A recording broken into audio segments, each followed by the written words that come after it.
Silakan Dokter Putra. Baik, terima kasih. Mudah-mudahan tidak ada masalah. Suara saya terdengar ya? Dan slide-nya tampil mudah-mudahan. Ya, jelas Dokter Putra. Ya. Oke, baik.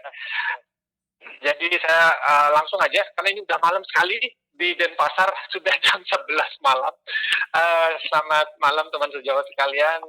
Terima kasih atas kesempatannya. Saya membawakan kasus singkat saja. Saya jamin ini kurang dari 7 menit. Dengan tema yang berjudul Terang Gelap. Terang Gelap, bukannya Dokter Adrian ya yang gelap di sana karena mati listrik. Tapi saya langsung aja ke ceritanya. Nyonya HS 45 tahun ini datang dengan keluhan yang klasik. Sayangnya sih di depan judul tema topik kasus saya udah dibilang soalnya paroxysmal AF, tapi kita buat lupakan dulu diagnosa itu. Kita coba buat ini menarik dulu. Kalau aja klasik banget, berdebar-debar, Tuhan kepilih lah kita bilang. Cuman kendalanya adalah pada pasien ini ketika saya datang ke saya adalah dia sudah beberapa kali ke berbagai macam dokter, termasuk dokter spesialis saraf sekalipun. Jadi agak unik, keluhannya memang hilang timbul, ya. Jadi seringkali beliau datang ke rumah sakit atau ke dokter ya sudah nggak ada keluhan lagi, pemeriksaan standar normal. Namun yang menarik adalah dia bilang kadang-kadang tuh sampai pingsan ketika berdebarnya. Bahkan dia pernah satu kali kejadian luka-luka gitu karena lagi bawa sepeda motor jatuh gitu karena setelah dia berdebar pingsan jatuh dia dan naik kendaraan. Dan ingat ini umurnya baru 45 tahun, belum ya kategori tua sekali, wanita, belum menopause. Dan beberapa bulan terakhir dia bilang bertambah sering. Dan keluhan ini sering dia muncul tuh kalau dia bilang dia kecapean, dia memang lagi punya usaha, wira swasta, sedang lagi mengembangkan usaha, pokoknya lagi sibuk banget nih memang belakangan. Tapi kalau kita fisik lain, termasuk olahraga, dia katakan nggak ada keluhan sama sekali.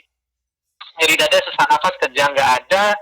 Dan ingat ini karena pasien udah cerita panjang kemana-mana, dia ceritanya akhirnya panjang juga. Dia akhirnya satu titik anamnesis saya dapatkan, dia bilang pernah ada bilang gangguan tiroid sedikit, katanya 4 tahun yang lalu. Beberapa bulan minum obat normal, nggak lanjut.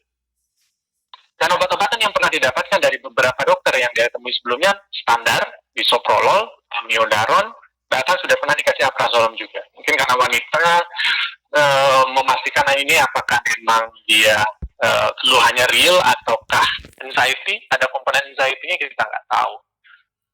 Dan tapi yang menariknya dari ceritanya itu adalah keluhannya tetap berulang walaupun diberikan obat seperti itu, makanya dia tidak pernah rutin berobat. Saat ini pun tidak mengkonsumsi obat. Bahkan cenderung dibilang setelah mengkonsumsi obat-obat irama yang dibilang oleh dokternya yang sebelumnya adalah untuk menstabilkan irama jantung itu, dia bilang cenderung keluhannya lebih gelap.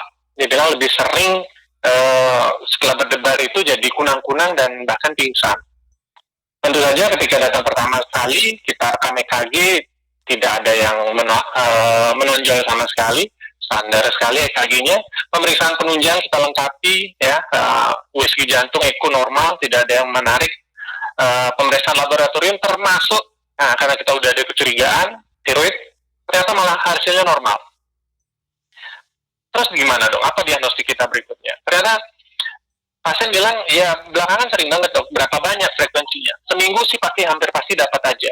Ya udah deh, kita coba Holter aja kalau gitu. Holternya udah deh, karena relatif jarang ini kita tahu dan kita ingat bahwa kalau dari Holter monitoring sering kali kita tidak bisa mendapatkan informasi kalau kasusnya terlalu jarang kumatnya. Kumatnya sebulan sekali kita Holter 24 jam, kita Holter seminggu belum tentu dapat. Tapi waktu itu karena pasien yang dibilang seminggu sekali dia kumat, ya udah kita Holter 3 hari malah. Hasilnya mengecewakan. Gelap lagi nih untuk urusan diagnosa. Tidak ada pause yang signifikan, ada ekstrasistul tidak signifikan dalam 3 hari, ada 69 PAC dan itu tidak ada korelasi sama sekali dengan keluhan. Akhirnya ya dengan berat hati saya bilang ke pasien, ya udahlah kita belum tahu deh, belum dapat diagnosa, kita observasi dulu deh Bu, kita lihat kalau mau kita coba deh golongan beta blocker yang lain, siapa tahu itu bisa membantu. 3 hari kemudian pingsan lagi pasiennya. Justru setelah Holter dia kumat lagi, pingsan lagi, akhirnya masuk ke UGI di rumah sakit, didapatkan EKG seperti ini.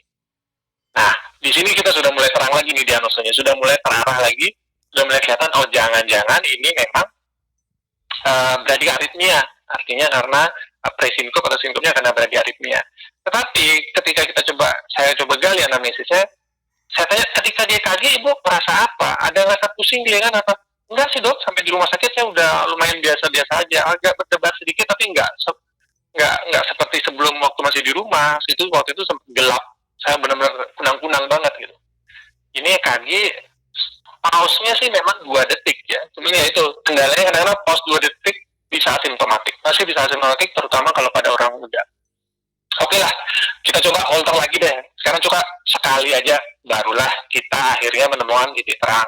Karena kita sedang berusaha mencari korelasi yang pasti antara gejala dengan irama yang dialami. Akhirnya kita ketemu pause yang signifikan, 5,8 detik dan cocok dengan catatan pasien pada saat itu dia mengeluh gelap, kunang-kunang.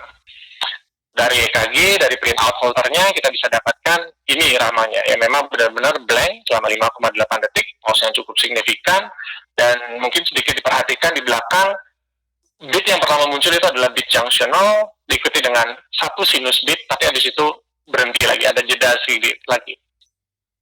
Beberapa episode lain, karena ada banyak episode dalam satu kali holter tersebut, ada 20-an lebih episode, beberapa malah hanya memang junctional saja, junctional escape yang masih relatif lambat dengan pause 4,6 detik. Jadi signifikan kali. Sampai titik ini oke, kita sudah happy lah. Berarti setidaknya kita sekarang sudah mempunyai diagnosa, dan akhirnya setelah beberapa kali pertemuan dan diskusi dengan pasien ya, kita sudah bisa dengan yakin menyimpulkan bahwa ini diagnosanya adalah dia memang singkup berulang dengan reversion pause yang kita istilahkan karena fibrilasi dan flutternya.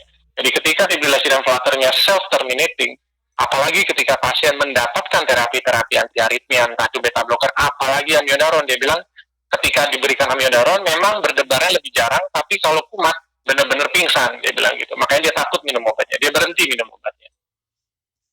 Akhirnya kita tidak ada pilihan lain, terapinya harus didiskusikan, ini negosiasi beberapa kali pertemuan karena pasiennya khawatir, dia juga takut untuk dilakukan tindakan, tapi kita putuskan untuk pasang pacemaker, dan tentu saja dari hasil rekaman karena beberapa episode itu adalah flutter, jelas kita rekomendasikan juga untuk mempertimbangkan ablasi setelah dilakukan pemasangan TPM. Singkat saja, jadi take home message saya adalah bahwa kombinasi keluhan berdebar dengan pre atau sinkup berulang itu harus kita perhatikan. Kadang-kadang memang pada wanita, apalagi kalau semakin muda, kita semakin berpikir itu ada unsur anxiety-nya, tapi kadang-kadang kita ketemu kasus seperti ini yang memang betul-betul suatu bradiaritmia. Namun karena solusinya seringkali melibatkan suatu prosedur implantasi PPM yang merupakan komitmen jangka panjang, maka korelasi gejala dan irama tentu saja harus tetap dicari. Dan setiap keluhan yang hilang timbul begini memang menjadi tantangan diagnostik. Minimal kita lakukan holter 24 jam. Ada modalitas lain yang kita jangan lupakan, implantable loop recorder, ya, alatnya sekecil ini bisa diimplant. Dan tentu saja yang paling penting adalah keberuntungan, karena kadang-kadang kita tidak akan ketemu diagnosa pastinya dan pasien tetap memiliki gejala. Itu saja yang bisa saya sampaikan. Terima kasih atas perhatian. Saya kembali ke Dr. Badai. Terima kasih, Dr. Karena luar biasa. Menarik sekali. Belum ada yang bertanya ya. Baik, yang pertama kalau dari saya untuk diagnosis ya, tadi menarik sekali reverse pulse. Kalau saya tidak salah tangkap tadi, jadi setelah AF yang self-terminated berarti diikuti dengan pause ya. Ini mempunyai makna apa ya? Apa ini mungkin penanda sudah buruk sekali gitu konduksi dari pasien tersebut? Kemudian yang kedua, menjadi pertanyaan ya, pada pasien ini tadi echonya normal. Kira-kira underlying-nya apa ya? Apakah mungkin suatu PCCD, Progressive Cardiac Conduction Defect, atau memang lone AF karena memang echonya dianggap normal? Kemudian yang ketiga mungkin terakhir tentang ablasi ya. Memang kalau di guideline itu selalu ada patient preference ya untuk arah ablasi ini. Mungkin Dr. Putra bisa sedikit cerita bagaimana sih kita memotivasi seorang pasien, misalkan kalau kita ingin mengarahkan ke ablasi AF ya, apa benefitnya, apa risikonya, dan kenapa mungkin tidak dicoba dulu rhythm control ya pada pasien ini setelah dipasang pacemaker. Terima kasih. Ya, terima kasih Dr. Badai. Jadi ya yang pertama reversion pulse setelah dia kontak sendiri, ini mungkin menandakan sebenarnya pasti ada conduction system defect sih. Jadi dia berujungnya pada sick sinus syndrome juga nanti kategori spektrum penyakitnya. Karena seperti contoh EKG yang kedua ini kita lihat junctional escape-nya pun gagal datang tepat pada waktunya. Itu dia terlambat sekali. Makanya dia menghasilkan pulse yang signifikan selalu di atas 3 detik dan menjadi otomatis simptomatik. Jadi pasti ada unsur conduction system defect di sini. Umur 45 tahun kita tahu sick sinus syndrome sendiri itu seharusnya terjadinya di atas 65 tahun. Itu pun case-nya jarang sekali, mungkin 1 dari 600. Extremely, relatively rare ya pada usia semuda ini wanita tanpa risk factor yang lain. Dan seperti Dokter Badai sampaikan, ECMO-nya normal. Agak sulit sebenarnya menjustifikasi. MR trivial, kita rasa itu tidak ada hubungannya secara signifikan. Ukuran dimensi jantung semua normal. Tadinya saya ekspektasi di ECMO itu akan ketemu LA dilatasi, itu akan cukup untuk membuat confidence, bahkan sebelum ketemu Holter dengan pulse ini, pasti ini fibrilasi atau flutter palpitasi yang hilang timbul, kemungkinan besar karena itu. Saya hanya bisa menduga, kalau bilang diagnosa PCCD belum sampai ke perjalanan seperti itu, karena kasus ini dia pada riwayat ibu ini, dia bukan suatu progresif yang pelan-pelan, tidak ada histori lain juga, dan hingga saat ini kasus sebenarnya sudah agak lama, dia ketemunya 1 tahun, walaupun pasang pacemaker-nya baru beberapa bulan yang lalu, karena ini sebenarnya versi singkatnya ceritanya, pasiennya sangat takut untuk pasang pacemaker, tetap kejadian berulang kali pingsan, dengan berat hati saya bilang saya nggak bisa ngasih obat farmakologis yang tidak akan memperberat pingsannya, karena terus terang saya bilang saya lebih takut ibu pingsan daripada ibu berdebar gitu. Kalau berdebar fibrilasi flutter, dia dengan cat fast score yang rendah juga risiko stroke kita bilang minimal. Jadi yang kita takutkan justru pingsan, apalagi beliau sangat aktif membawa kendaraan sendiri. Jadi waktu itu sulit sekali tata laksananya. Kemudian untuk ke ablasi, nah itu yang selalu memerlukan diskusi panjang. Kenapa? Karena kita harus memaklumi bahwa ablasi, apalagi AF atau fibrilasi, itu hanya sukses rate dalam 1 tahun itu hanya 70-80%. Kita harus sampaikan itu di depan kepada pasien untuk ekspektasi bahwa ini bukan sekali prosedur yakin akan sehat dan sembuh. Itu kendalanya. Jadi kita biasanya reserve buat mereka-mereka yang semakin simptomatik, semakin berat simptomnya, dan semakin muda dia, justru kita prefer untuk sarankan pertimbangkan ablasi. Apalagi di ESC 2020 kemarin ada trial baru yang mengemphasize lagi bahwa rhythm control, early rhythm control itu bermanfaat untuk mortality long term-nya. Jadi perdebatan rate dan rhythm control pada AF itu memanas lagi nih berdasarkan ESC 2020 kemarin. Jadi belum selesai ceritanya. Mungkin itu aja yang bisa saya tambahkan tadi. Pada pasien ini jadi setelah PPM diberikan rhythm control.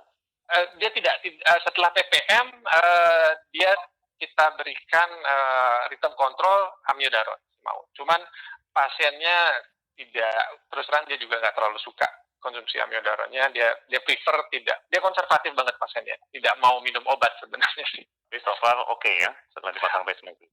Dia bersyukur dia tidak pernah pingsan lagi, itu saja dia udah bilang. Tapi sesekali dia menghubungi dan bilang berdebarnya masih kumat. Oke. Fofenon mungkin ada tempatnya? Bisa consider pill in a pocket. Sempat saya sudah pernah resepkan juga buat beliau, dan itu yang memang saat ini dia pakai. Propafenon pill in a pocket, kalau dia kumat saya minta konsumsi langsung 3 tablet. Ya, baik. Terima kasih. Tadi disebutkan tentang keberuntungan ya. Saya kira jadi pasiennya beruntung ya berobat kepada Dr. Putra. Baik, terima kasih. Kita lanjutkan ke case berikutnya.